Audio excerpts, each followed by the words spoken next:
not going to be able to learn any type of history if they can't read. How about that? Reading is the gateway to everything else. Rashida Tlaib is on she's the 12th district representative in Michigan. And that includes Southfield, Retford, Westland, Dearborn, and I don't know if I guess Detroit is not included into this, but that's her district. And so she decided that she wanted to talk about Florida's public schools.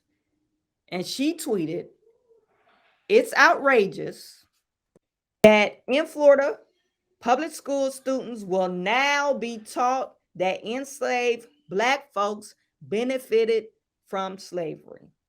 Slavery was evil, disgusting, and had no redeeming qualities, period." We know that. And I wish everyone would stop talking about slavery like slavery didn't exist prior to America. That's one thing we got to get rid of. Slavery existed throughout time. Black folks was not the only people that were enslaved. So yeah, in America, they did enslave Black folks, and a lot of people don't know white folks came over here as slaves too. And I'm not talking about Florida, because the whole thing is they're saying Florida is saying that they benefited from slavery. I read the curriculum. It's a 62-page curriculum. It's very comprehensive. I don't think that's what their point is, but this is the race baiting thing that we go through. So Rashida, she wants to jump on the bandwagon. But my message to Rashida, your kids cannot read. Michigan kids cannot read. And matter of fact, you're in one of those districts that they read the worst. Like, your kids are probably passing at the 20%. Third grade level. So let's listen to Rashida. And grew up in the most beautiful, blackest city in the country, in the city of Detroit, where every corner is a reminder of the civil rights movement, a reminder of different movements that ensured that our Black neighbors had human dignity. But now across the country, far-right extremists, elected officials like the governor of Florida are attempting to whitewash Black history and ban books in our children's classrooms. Florida's own Board of Education just approved new Black history standards, and public school students will be now taught that enslaved Black folks benefited from slavery. The audacity. There's no two sides, Mr. Speaker, to slavery. Slavery was cruel, it was inhumane, it was a violent practice that denied our Black neighbors and communities their basic human dignity. It had no redeeming qualities. Many of the founding fathers in this chamber even owned human beings themselves. These are just facts. These are our history. You cannot teach the truth about American history without teaching African American history. We must teach our children, Mr. Speaker, the truth about our nation's history. That means reckoning with racism, oppression, and lynching, dehumanization, and white supremacist violence. We cannot learn from our past if our past is no longer being taught. We will not allow anyone to rewrite our history. And again, it is so important that this chamber understands that Black history is American history. And again, I cannot thank my good colleague from Vermont, Representative Blank, for really, truly championing this issue today. And again, from a community that taught me oppression against anyone needs to continue to be uplifted and fought against. I can't stand by, even if it's another state doing it, and say that it's okay and stand by idly. I can't stand by the sidelines, and we have to, again, continue to speak truth.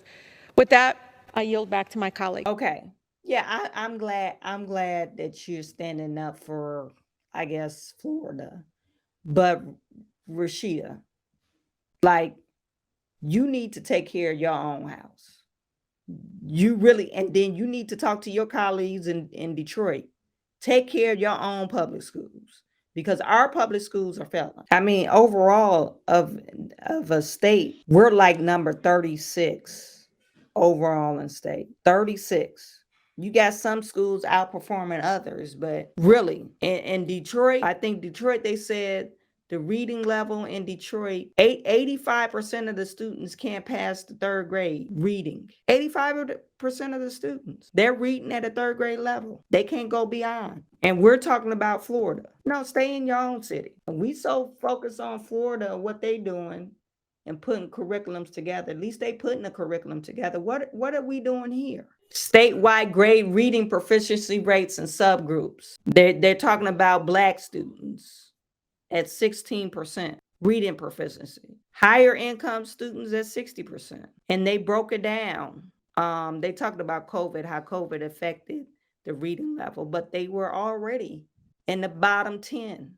Students of color, low income students face worse outcomes.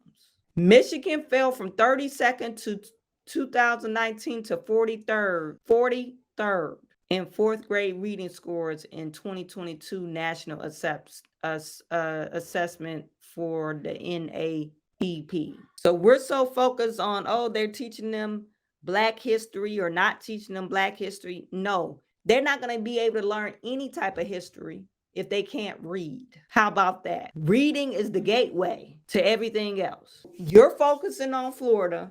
You need to focus on here. Get our kids up to par. Get our kids at reading level. Get them to pass these tests. Not worried about all this extra stuff. That it really gets on my nerves. That they so worried about race and inclusivity. Your how you feel on the inside, and the kids can't read. And then you wonder why you got all these kids in Chicago acting a damn fool.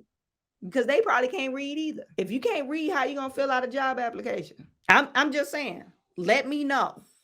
Let me know if you could fill out a job application without reading. Oh, and I wrote it down. It says 16% of our kids is passing that third grade reading level. Only 16% in her area, in her district. And you worried about somebody else's stuff. No, get your kids